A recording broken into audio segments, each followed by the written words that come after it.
एक पिता अपने दोनों बेटों से बहुत प्यार करते थे। यह सोच के कि शहर चले जाएं तो दोनों बेटों का भविष्य उज्जवल हो जाएगा, उन्होंने अपना पुश्तैनी घर बेच दिया। गांव में चोरियां बहुत हो रही थी, इसलिए वो सारा पैसा उन्होंने एक खेत में गाड़ दिया। घर पहुंचकर घर बेचने की बात दोनों बेटों को बताई और यह भी बताया कि घर का नया मालिक 1-2 दिन में यहाँ रहने आ जाएगा, इसलिए तैयारी करो शहर चलने की। घर बिकने की बात सुन दोनों बेटों के मन में खोट आ गया।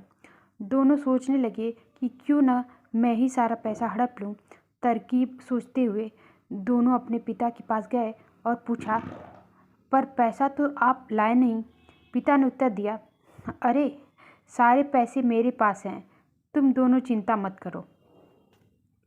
रात को बड़ा बेटा उठा और सोते हुए पिता के सामान की तलाशी लेने लगा। तभी छोटा बेटा भी वहाँ पैसा ढूंढते हुए पहुँच गया। एक दूसरे को देख दोनों घबरा गए।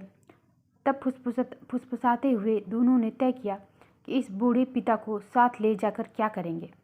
क्यों ना हम दोनों मिलकर पैसा ढूंढें। जब पैसा मिल जाएगा तो उसका बराबर बंटवारा कर शहर भाग जाएंगे। उन्हें पता ही नहीं चला, पिता की नींद खुल गई थी और वो उनकी सारी बातें सुन रहे थे। अपनी पत्नी की मौत के बाद इतने प्यार से पाला था इन दोनों बेटों को, और आज वही उसे धोखा दे रहे हैं। अगले दिन उन्होंने सारा पैसा जमीन से निकाला और एक वृद्धा आश्रम को दान कर दिया।